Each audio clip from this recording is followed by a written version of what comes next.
Unjuk rasa serupa terjadi di Polres Pasar, Tanah Grogot, Kalimantan Timur yang menuntut penuntasan kasus dugaan ijazah palsu milik Bupati Pasar Ridwan Suwidi yang berencana maju kembali dalam pilkada.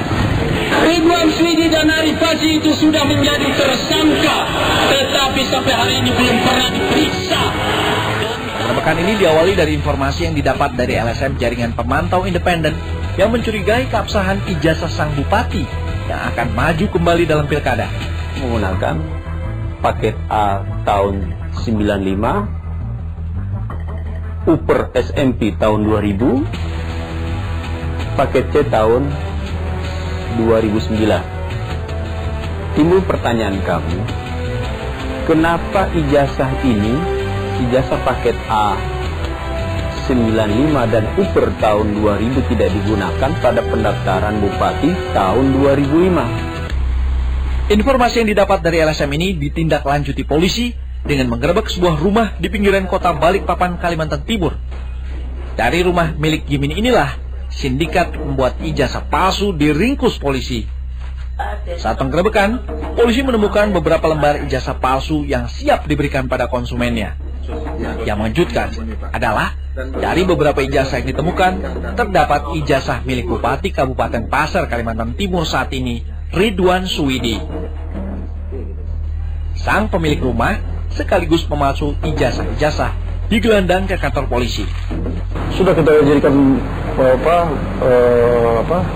acuan untuk penyelidikan. Ya, karena lokus sedikit lain ya kita serahkan ke Polres Pasir untuk melakukan penyelidikan lebih dalam.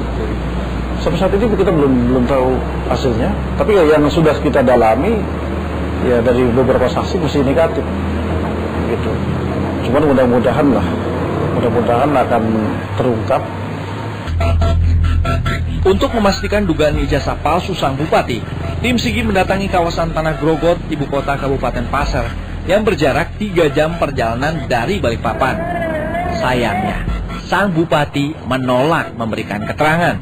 Kalau kita memang perlu sama Bapak harus ke situ dulu. Iya, semua wartawan ke situ. Lain kalau dia aplikasi lawan kita, kalau yang kita kenal ngobrol itu biasa. Kan ada Dengan Pak siapa? Pak Rasul bosnya. Pak Rasul. Iya. Ya? Ada nomornya Pak? Ada, kamu udah boleh kasih. Langsung ke Pemda aja. Terlepas dari pengakuan sang bupati, namun beberapa kilometer di luar pusat kota Balikpapan, tim Sigi masih mendapat informasi yang mengindikasikan masih aktifnya sindikat jual beli ijazah.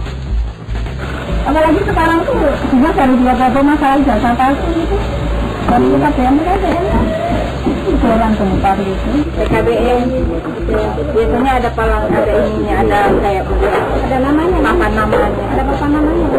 Semua tahu kan. Diduga ijazah yang dipalsukan berasal dari ijazah yang dikeluarkan Pusat Kegiatan Belajar Masyarakat atau PKBM, sebuah lembaga pengajaran kelompok belajar paket A hingga C. Tetapi Ketua Forum PKBM Balikpapan membantahnya. Kami sudah sepakat dari seluruh pengurus PKBM, kalau jika ada pengurus PKBM yang nakal, kita akan langsung keluarkan dari Asosiasi Forum PKBM. Dan kita akan laporkan ke pihak yang berwajib bila mana ada anggota kita yang nakal. Bantahan boleh saja dilakukan, tetapi kenyataannya kegiatan pemalsuan ijazah tampak sulit dihentikan. Penangkapan para tersangka oleh polisi ternyata tidak memberikan efek jera, malah menimbulkan modus-modus baru yang bahkan dimanfaatkan oleh banyak pejabat yang seharusnya bisa memberikan panutan. Sebaiknya pada rekrutmen pekerja, pada penerimaan mahasiswa, dokumen dan administrasi ijazah tersebut harus lebih jeli dan lebih teliti. Itu sebabnya saya pikir di dalam pembangunan bangsa ini rasa tanggung jawab, kejujuran itu harus menjadi pegangan kita untuk membangun bangsa. Saudara, kasus pemalsuan ijazah yang dilakukan oleh pejabat daerah ataupun pejabat negara menunjukkan ironi pendidikan di negeri ini. Bukankah seharusnya pejabat memberikan contoh yang baik kepada warganya? Apalagi ini menyangkut pendidikan yang sangat penting untuk intelektualitas, kepribadian, dan juga kejujuran kita sebagai manusia. Dan saudara, Sigi Investigasi kami akhiri sampai di sini. Kita berjumpa kembali pekan depan. Saya Joy Astro, salam SCTV dan stop gunakan ijazah palsu.